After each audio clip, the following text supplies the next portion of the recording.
Welcome to everybody. This is a celebration. We recognize that you all have given up other things in your day to be here. We recognize any number of you probably gave up royal invitations to a certain wedding.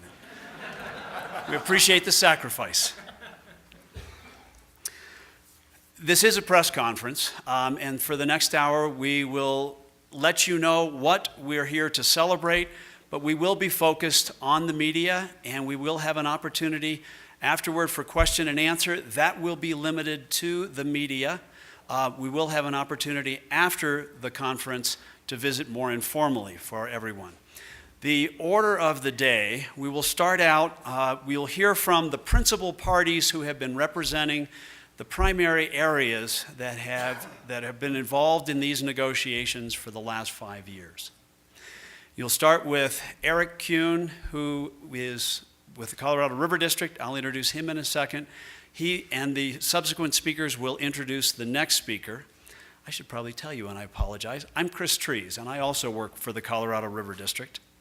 And then we will go to Jim Lochhead from Denver Water, and then ask Jim to introduce the governor. Now, we would normally ask the governor to be our lead-off speaker. But Governor, we appreciate your forbearance and that your understanding that we thought it was unfair to ask the governor to speak without providing some context of the agreement and of the negotiations for all of you and for the governor before his remarks. We will then hear from representatives from Grand, Summit, and Eagle counties, the ski areas, and then Rifle and Glenwood Springs. So you begin to see already that this is a different sort of agreement. This is an agreement among 34 parties and looks at the Colorado River Basin on a basin-wide basis. So with that, I'd like to turn it over to Eric Kuhn, the General Manager of the Colorado River District. Well, thank you, Chris, and good morning, everyone. A special welcome, Governor Hickenlooper, community members here from many of you I recognize that have been involved in Grand County Water for a long time, our West Slope partners in this effort, media, so a good welcome.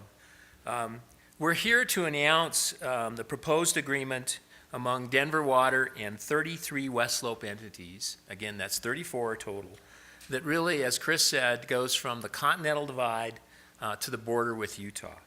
And I think it's very appropriate that we're here in Grand County. It's Grand County, and for those of you who are really not familiar with the history, for the good part of Colorado's history, the Grand River is what started here in Grand County, in Grand Lake, flowed down through Byers Canyon, Gore Canyon, Glenwood Canyon, into the Grand Valley and into Utah. And it wasn't until 1921 that the Congress renamed the Grand River the Colorado River.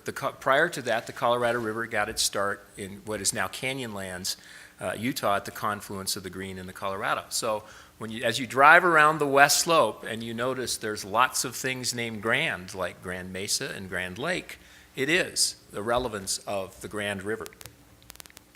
I also want to point out that about 7 years ago, and this process has taken some time, as everything does in water, but the West Slope parties, at the urging of Paul Testweed, Rick Sackbauer, Glenn Porzak, got together, and we finally remembered it this morning at the Saddle Ridge in Beaver Creek. And our approach there was we knew that discussions were beginning with Denver, and our approach was to maintain a West Slope-wide view. And Rick told me this morning that one of the keys to the success of that meeting is we had to park and take a shuttle bus up to the Saddle Ridge, and only Rick was going to call the shuttle bus to let us go back to our cars until we made some progress. So that's how it worked. About 4 years ago, we hired a mediator. That mediation effort has been intense, but it's been productive. Let me just discuss real briefly the context of the agreement. From the beginning, what we wanted to do was focus in our interests and preserving and promoting our interests, not positions, but our interests. Denver Water's interests were the expansion of its gross reservoir, the Moffett system, improving the certainty of its water rights under the Blue River Decree, providing its system with flexibility so it could be a partner on the Front Range in addressing Front Range water issues. So those were Denver's interests.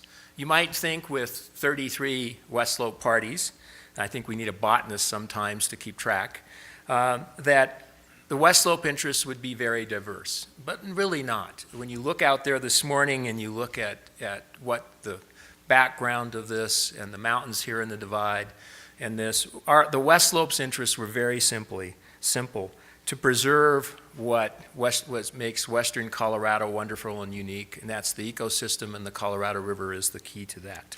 So our interests were very clear. This agreement addresses conservation, reuse. It really enforces the reality that we face, that we're going to have to conserve and we're going to have to make more with existing water. And Denver is a leader on that, and Denver further commits to do that. It also protects river flows, water quality from the headwaters to the border with Utah. It preserves important recreational assets on the West Slope, like flows through Glenwood Canyon, reservoir levels at Dillon Reservoir. It provides a small but important amount of water for West Slope consumptive use. From Denver's perspective, it moves forward the expansion of Gross Reservoir. It provides West Slope support for this, what we call a WISE project, which is very wise in my view. It's a way to address future needs in South Denver, which right now they are overusing a groundwater supply, and they're right next to Denver, so when they run out of groundwater, we figure Denver will be the next to be impacted, and this provides a mechanism and a West Slope support for addressing that important problem. It provides long-term certainty for water planners on both sides of the divide, and I think most importantly, it cements or changes a culture, and that culture is future water development on the Colorado River will be accomplished through cooperation rather than confrontation. And this is an important step. It's not the first. We've had a number of important agreements with Denver in the past, but this really cements that culture of cooperation. So with that, I want to introduce Jim Lochhead, and it really is an honor for me to introduce a longtime friend, a longtime resident until recently anyway of Glenwood Springs. I will just say that I remember about 30 years ago when Governor Lamb needed to replace a member of the Colorado Water Conservation Board who was retiring, and this was in the middle of the Metropolitan Water Roundtable, the How Do We Get to Two Forks process. He needed somebody that had the big picture on the West Slope, and he tapped a young lawyer named Jim Lochhead. About 20 years ago, when the River District was building or permitting our Wolford Mountain Reservoir, and we needed a 1041 permit, Lurleen, you'll remember, was the planning manager at Grand County. We had built a reservoir before, but it was way out west where permitting is a four-letter word. And so in this case, we tapped Jim Lochhead to help us. About 10 years ago, Scott Balcom, who was representing Governor Owens on interstate Colorado River issues, called me and said that things were going to get intense on the Seven Basin State stuff, and that, to put it politely, the team he was working with had some rough edges, and he needed some help. I called Chips Berry, and collectively Chips Berry and I hired Jim Lochhead to help us out with great success in that. So does the movie The Fixer come to mind? And with that, I'll introduce Jim Lochhead.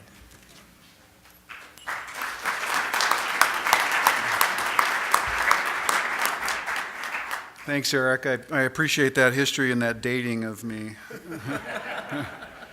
The first thing I really need to do is recognize a few of the key participants for Denver Water. And as I look out in the room and I see so many different people who were involved in these negotiations over such a long period of time, having been involved in a number of complex water negotiations over many years, we all know that as those negotiations evolve and as they ebb and they flow and they hit peaks and they hit valleys, we have rough moments and then we have breakthroughs, but it's the relationships among the parties that sustain those negotiations and the trust that's built up over time, the friendships that are built up over time, and the bonds that are developed that not only sustain those negotiations toward a successful conclusion, but also in this particular case, I believe will sustain Denver Water and the West Slope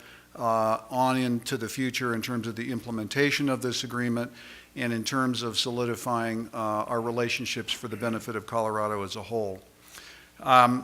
Those relationships, I think, are attributable from Denver Water's perspective to the leadership of our board. John Lucero is our current president.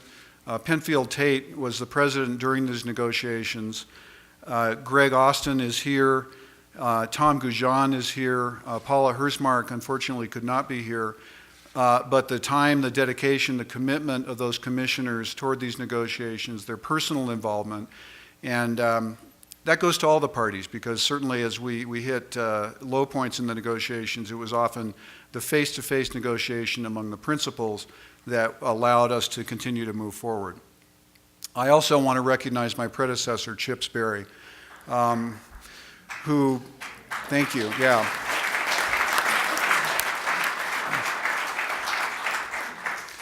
Denver Water had a big wake-up call in the wake of the Two Forks veto, and it was Chip's leadership through that period and the development of the partnership between Denver and the water and the West Slope through things like the Wolford Mountain Project and a number of other initiatives that achieved the foundation for this agreement.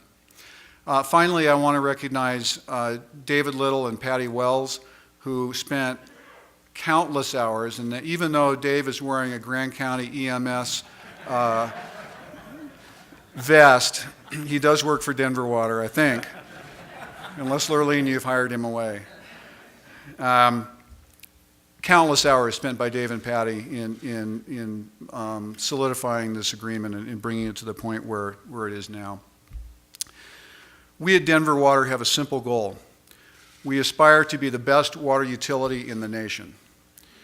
We provide a resource that's essential for human life and the development to 1.3 million people and millions of visitors to a world-class city in one of the most spectacular settings in the world. We have a fundamental obligation to our customers. We also need to put that obligation into a context. We have an obligation to the rest of Colorado, including our neighbors on the Front Range, on the West Slope, and the environment, to develop, manage, and use our water supplies responsibly and to act with integrity. It is with this sense of responsibility that we have negotiated this proposed agreement with our neighbors. We entered into this negotiation with several objectives. We need to move forward with the enlargement of Gross Reservoir, which will be essential to our ability to serve future growth and to solve a fundamental imbalance in our system. We need to resolve legal issues in the Blue River area of our system. We need to clear the way for our ability to partner with Aurora and the South Metro area to allow our use of return flows to serve the South Metro tier. We need to maintain our system flexibility and our current yield to serve existing and future customers. And we need to accept fair responsibility for the impacts of our operations on the West Slope. The proposed agreement accomplishes these objectives. First, Denver Water has agreed to use our Colorado River water supplies wisely. The agreement provides limitations on our service area. It provides an affirmation to our commitment to conservation. It provides an affirmation to our commitment to the reuse of West Slope supplies. And it provides a commitment to cooperate with the West Slope in the development of future water. Secondly, we are working to achieve greater certainty for both Denver Water and the West Slope in Blue River administration and preserving flows on the Colorado River. The agreement contains commitments regarding our Dillon Reservoir operations. The agreement provides commitments for both the West Slope and for Denver Water to work with the state and the Federal Bureau of Reclamation toward an administrative scheme for Green Mountain Reservoir and Dillon Reservoir.